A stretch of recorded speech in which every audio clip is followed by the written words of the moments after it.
J'en sais rien, mais j'essaie de faire au mieux en tout cas. Il faut que tu nous expliques quand même, parce que cette histoire d'avoir dormi avec elle quand vous avez rompu, c'est vrai au final. T'es resté quand même la nuit avec elle. C'est pas ça. En fait, ce qui s'est passé concrètement, c'est que je vais te donner tous les détails. Le lundi, on se retrouve dans les bureaux d'une production. C'est acté, on va faire une aventure ensemble. D'accord. Mais ça fait déjà un moment que ça va plus, ça fait un moment que j'essaye de lutter pour ne pas accepter ce que je sais au fond de moi. Ce que je sais au fond de moi, c'est que c'est une femme qui me rendra jamais heureux, qu'elle n'est pas faite pour moi. Et j'essaye de lutter contre ça parce que je veux garder ce couple, je veux qu'on réussisse, je veux qu'on avance. C'est la première fois de ma vie que je me donne dans une relation. Donc j'ai pas envie de lâcher comme ça. Mais je sais que ça gagne du terrain et que je suis en train de réaliser que même amoureux, je suis malheureux. Et donc ça gagne du terrain. On se retrouve dans ces bureaux-là et face à la caméra où on est en train de parler à tout le monde, on se dit nos quatre vérités.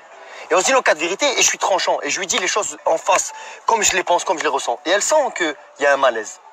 Et donc les 4 jours qui suivent, je parle jamais.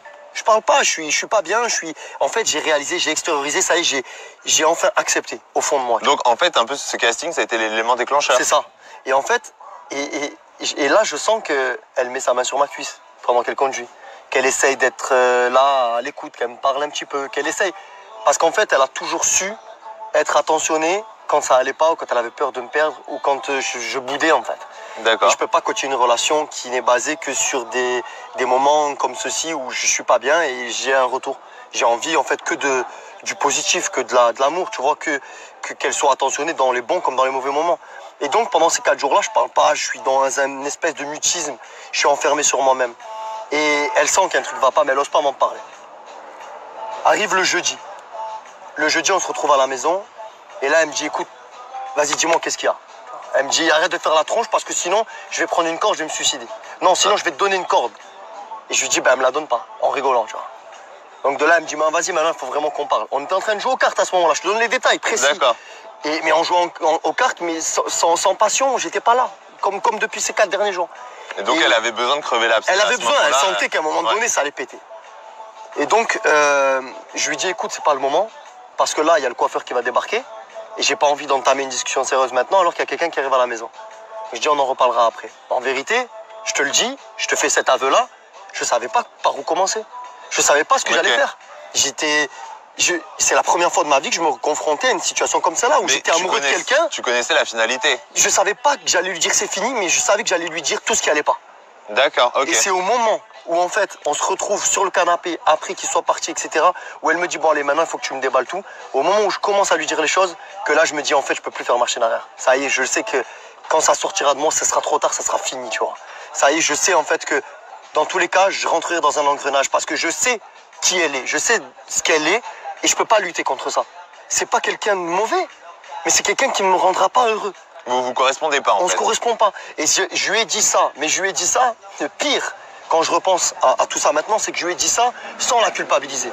Je lui ai pas rentré dans lui disant c'est ta faute, parce que t'as pas été à la hauteur, parce que t'as pas su faire ci, t'as pas su faire ça. Jamais.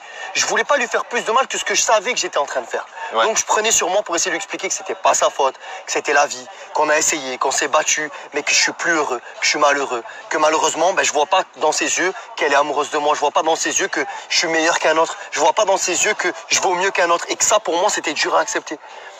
Et donc cette discussion, elle a commencé dans la soirée, elle s'est terminée en plein milieu de la nuit. C'est-à-dire que sur le canapé, dans la cuisine, dans le lit, quand elle est partie en pleurant se mettre dans le lit, dos à moi, où je la prenais, j'essayais de la tirer pour la retourner vers moi pour parler avec elle parce que je voulais pas la laisser pleurer, où je mettais ma tête collée sur son épaule toute la nuit parce que je refusais de la laisser dans son coin, parce que je voulais absolument qu'elle se tourne pour se déculpabiliser, pour lui faire comprendre, je voulais pas qu'elle souffre, que même si je savais que là c'était dur ce que je faisais, c'était parce que je l'aimais et que je pensais un petit peu à moi pour une seule fois et qu'il fallait qu'on se dise les choses avant de se détruire. Et je voulais lui faire comprendre ça, je voulais assumer la chose que je faisais, tu vois. Ouais, mais d'un côté, tu voulais rester un peu sur une note, entre guillemets, positive, que ça se passe bien, mais elle était tellement blessée que de toute façon, tu pouvais pas avoir quelque chose, en fait. Sur le moment, c'est la première fois de ma vie que je mettais fin à une vraie histoire, tu vois. D'accord. Je savais pas par où commencer. Est-ce que j'aurais dû lui dire c'est fini et me casser? Est-ce que j'aurais dû rester et je sais pas, me flageoler? J'en sais rien, je savais pas comment faire. J'ai essayé de faire au mieux pour qu'elle souffre moins. Ouais. Le moins que possible.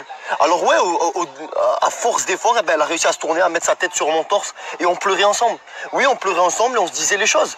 Et elle me disait, tu vas être à quelqu'un d'autre maintenant. Et moi, je lui disais, mais c'est la vie. Je dis, tu dois pas t'en vouloir, tu dois pas en vouloir à la vie. C'est moi, je prends cette décision parce que pour une seule fois, dans toute notre relation, je pense à moi. Et parce que même si oui, je t'aime, eh ben, je sais que je suis malheureux avec toi et que ça ne sera pas autrement. On a essayé encore et encore. Alors oui, on s'est endormi à 5 h du matin pendant 2 heures épuisés parce qu'on avait pleuré tous les deux. On s'est levé 2 heures après. On a recommencé à pleurer dans les bras l'un de l'autre. Elle était assise sur une chaise dans la cuisine, je la prenais dans mes bras en train de chialer. Au moment de partir, j'ai pris et j'ai ramassé le chien par terre, je la prenais dans mes bras et je pleurais avec elle comme une gamine. Okay. Mais le problème, c'est que sur les réseaux, quand ils ont raconté la rupture, ils n'ont pas parlé de ça. Non, ils ont parlé d'un mec qui dormait à côté d'elle sans âme, oui, c'est ça, sans rien, sans cœur. Jamais de la vie, j'aurais fait une chose pareille. Est-ce que j'aurais dû faire autrement? J'en sais rien. Mais j'ai essayé de faire